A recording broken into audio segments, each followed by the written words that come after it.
আসসালামু আলাইকুম। আজ আমি একটা স্যামসাং নষ্ট টিভি, একেবারে ডেড, কোনো স্ট্যান্ড বাই লাইট না জ্বলা অবস্থায় একটা টিভি আপনারা নষ্ট, একেবারে ডেড টিভি আপনারা কীভাবে কনফার্ম করবেন যে এটা পাওয়ার সাপ্লাই খারাপ না মাদারবোর্ড খারাপ। তো সেক্ষেত্রে আমার ভিডিওটা না টেনে আপনারা সম্পূর্ণ দেখতে থাকুন, তাহলে আপনাদের একটা ভালো ধারণা চলে আসবে।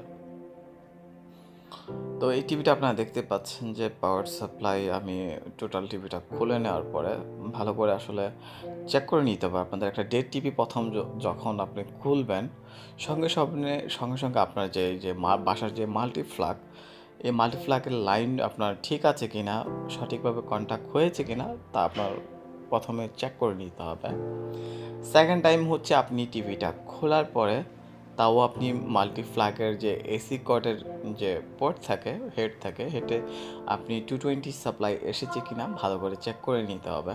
এবং এসি কর্ডটা ইন করার পরে আপনার যে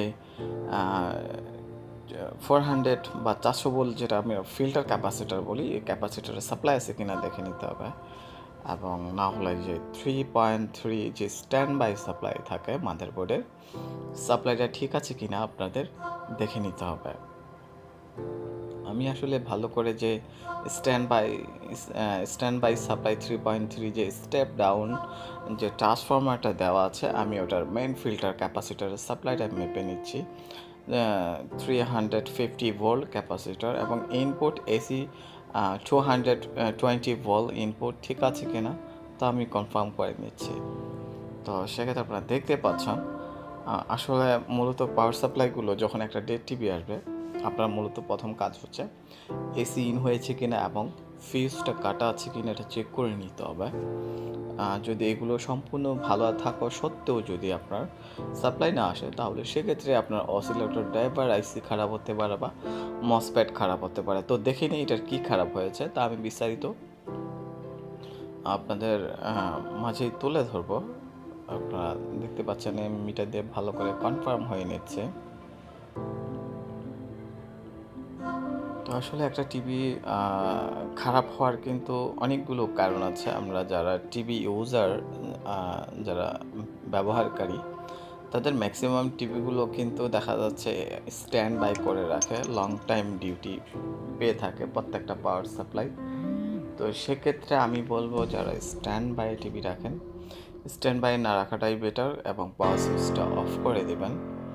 আসলে মূলত এটা হচ্ছে ফাঙ্গাস পড়া। আমি যেহেতু এটা এসির নিচে ছিল, যাদের টিভি এসির নিচে, এবং আমার অনেকগুলো ভিডিও আছে যে এসির নিচে এবং জানলার পাশে কোনো স্যাঁতস্যাঁতে জায়গায় যেন টিভি সেট না করে আপনারা। তো এই টিভিটার মূলত ফল্ট ছিল হচ্ছে, আমি খোলার পরে এসি ইন হচ্ছে কিন্তু ফিল্টারে কোনো সাপ্লাই নেই, যেটা 450 ভোল্ট, এখানে যে ফিল্টারিং ক্যাপাসিটার ওখানে কোনো সাপ্লাই নেই, এবং স্টেপ ডাউন যে ছোট 3.3 স্ট্যান্ড বাই সাপ্লাই আউটপুট দিবে, সেটার ফিল্টারও কোনো সাপ্লাই নেই।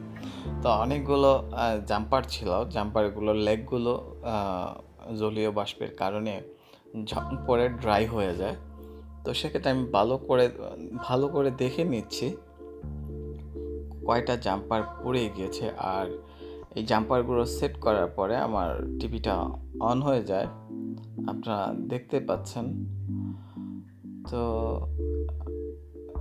এটা হচ্ছে অনেক আগের মডেল টিভিটা, তৎকালীন খুবই অ্যান্ড্রয়েড ছিল এই টিভিটাই, খুবই আপডেট।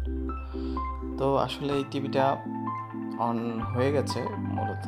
আসলে ভালো লাগে একটা টিভি যখন কনফার্ম কাজ হয়ে যায়। এটা পাওয়ার সাপ্লাই সমস্যা ছিল। তো আপনারা দেখতে পাচ্ছেন যে এটা রেডি। তো আমি বলবো, এই যে আপনারা দেখতে পাচ্ছেন এই টিভিটা মূলত আসলে এসির কারণেই নষ্ট হয়। এসি জলীয় বাষ্পের কারণে যে লেগগুলো ছিল এগুলো নষ্ট হয়ে যায়। তো আমি এগুলো পুনরায় সংযোগ করে দেওয়ার পরে আমার অটোমেটিকলি কানেকশন বা যে সাপ্লাইগুলো দরকার ছিল সাপ্লাইগুলো ঠিক হয়ে যায়। টিভিটা রেডি হয়ে গেছে। তো আশা করি আপনারা ভালো থাকবেন। নতুন কোনো ভিডিওতে দেখা